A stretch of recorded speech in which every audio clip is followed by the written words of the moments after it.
मौलवी अब्दुल हक ने मुकदमा शेर व शायरी को पहला नमूना कहा है। प्रोफेसर आलिम सरूर ने मुकदमा शेर व शायरी को उर्दू शायरी के पहले मंशूर का नाम दिया है। अजीज़ अहमद के मुताबिक हाल ही का मुकदमा शेर व शायरी उर्दू तनकीद के जदीद दौर का और उनका कलाम उर्दू शायरी के नए दौर का बाकायदा आगाज़ करता है।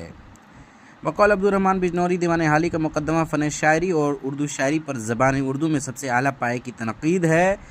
और शको सब्ज़वारी के मुताबिक हाली हमारी शायरी के मुजद्दिद और तनकीद के मुजतहिद हैं। अब्दुल कादिर सरवरी का मानना है कि मुकदमा शेर व शायरी उर्दू शायरी की तनकीद में एक अहदाफरी कारनामा है। बकौल अब्दुल हक ये सिर्फ उनके दीवान का मुकदमा नहीं बल्कि उर्दू फ़न तनकीद का पहला मुकदमा है जो कुछ। और मौलवी अब्दुल हक ने मुकदमा शेर व शायरी को पहला नमूना कहा है।